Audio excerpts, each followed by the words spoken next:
Hey, it's Clay Trader, and this will be a video chart on ticker symbol HTGM. We will take a look at the 30-minute time frame.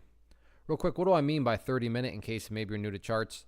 Instead of each one of these candlesticks here representing 1 day's worth of price action, which is what you would normally see, each one represents 30 minutes. So while this here may look like several days worth of time, it's actually just today's price action broken down into 30-minute time slices. I like to do this time frame. I think does a good job of telling the quote-unquote story of the price, and then makes mapping out levels of support and resistance a bit easier to see.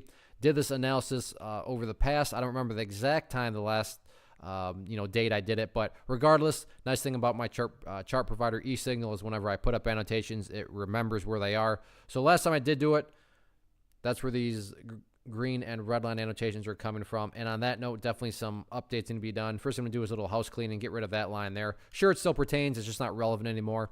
And from a presentation standpoint, I don't want to risk causing clutter and confusion with lines all over the place. So we'll try to keep this as clean as possible. First update, though, comes from a foundational principle in charting, which states when levels of resistance are broken and closed above, you want to see them act as support. So perhaps some of you remember the last video I did and remember me talking about $2.15 as resistance.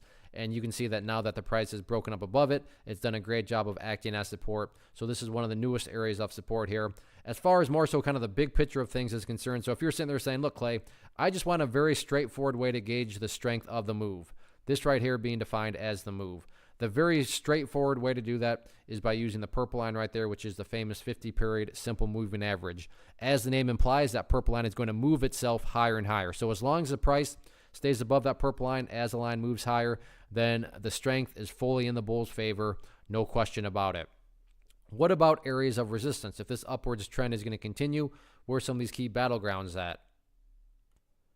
Current area on the chart right now where the sellers are clearly hanging out right up there at $2.55. You can see on 3 different occasions the bulls try to fight up through there. Actually, on that case, it did get up above it, but that didn't last very long. And the next 2 attempts got rejected immediately right at that level. So 255, I'm not saying can't be broken. I'm just saying that according to the story of the chart here, apparently the bulls are really going to have to bring their A game if they're not only going to break up above that level, but stay up above it. All in all, though, great looking chart. And as long as the price keeps on building these higher bases, then the long-term overall chart will take care of itself.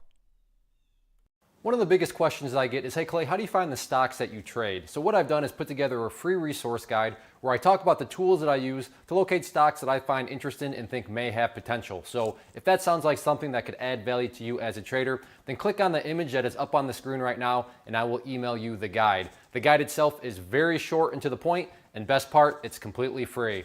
Thanks for watching the video. Let me know if you have any questions.